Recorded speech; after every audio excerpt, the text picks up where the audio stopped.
So what you are seeing in this,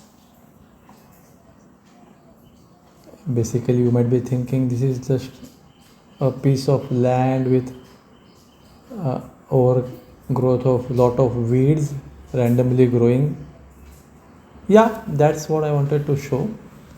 This is a piece of land with lot of weeds, overgrown grass.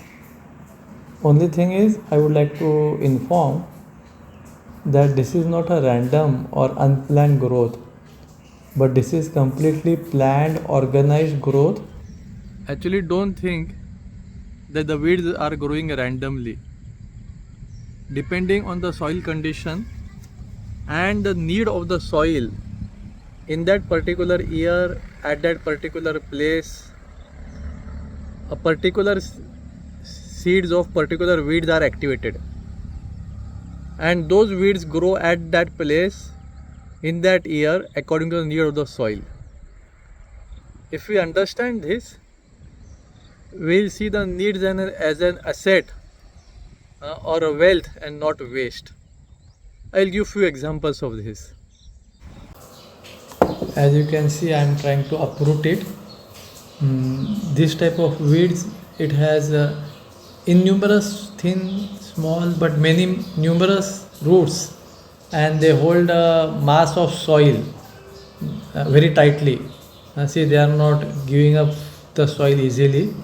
I will have to shake a lot. So such weeds grow when there is going to be high rainfall, or when the soil feels that it will wash off because of water, either because of heavy rainfall or because of over watering the fields.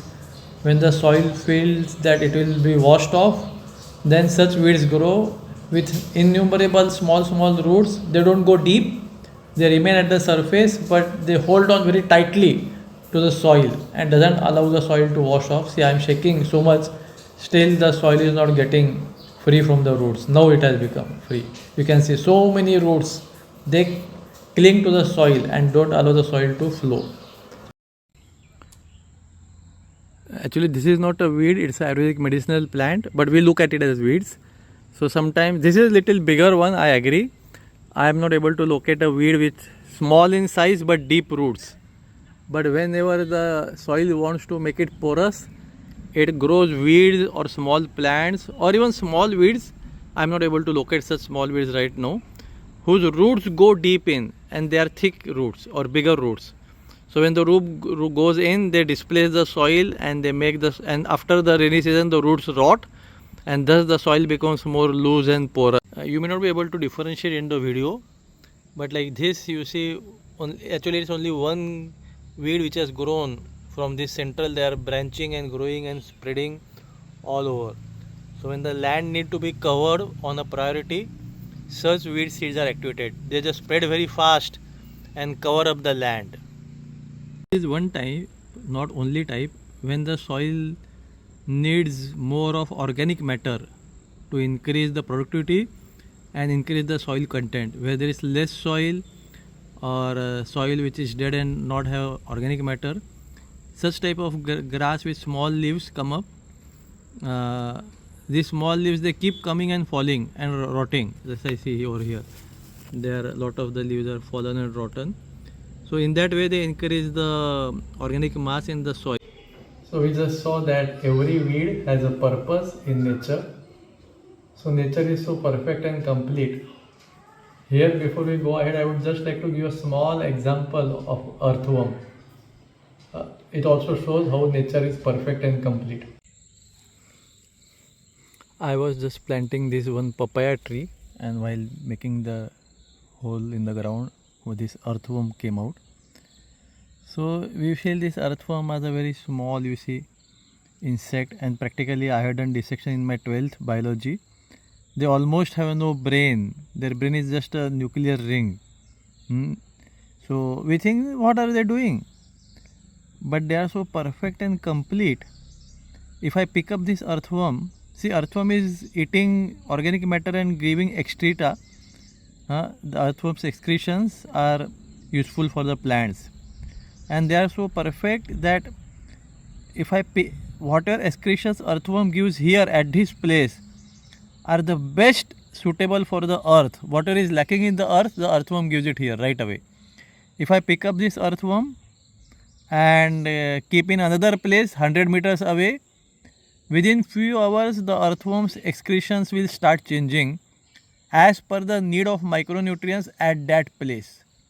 So apparently the brain of earthworm is very primitive, but the brain of world or brain of nature or brain of Krishna is a super perfect.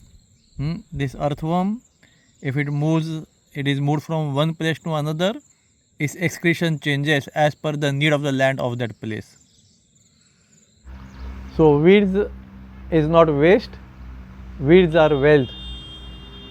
Only thing we have to learn how weeds create wealth and utilize them accordingly. One common thing which every weed does is to cover the land. The land is always supposed to be covered over, either by big trees. You see, under big trees weeds generally don't grow. Weeds grow only where the land is exposed.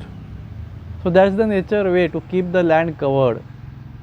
And when the land is covered, hundreds and thousands of microorganisms thrive under those weeds. Those organisms cannot thrive when direct sunlight hits the land. So what happens is, when these weeds remain on earth, they allow the microorganisms and even small organisms to thrive, and those organisms actually make the land fertile, very, very fertile. They produce everything: nitrogen, sodium, phosphorus, magnesium, all micronutrients perfectly. So if we have to cut weeds, or weeds should be cut only where it is absolutely needed, like our pathways, or if you want to work with some tree or some, means it's obstructing our movement. And even then, the weeds generally should not be uprooted. They should be cut and just put them on the ground then and there, so that even though the weeds are cut, the ground remains covered. In this way the ground will become fertile and you won't have to use the chemicals. Generally people spray some chemicals to kill the weeds, and they kill the weeds and they kill every type of living entity from the toxicities, and then those toxics come to us and they kill us also. So if we don't unnecessarily remove the weeds, that saves our wealth. And if the weeds remain on earth, the land becomes fertile, that saves our wealth. We don't have to give the chemical fertilizers, pesticides, etc. And in this way the whole cycle of natural farming, organic farming works.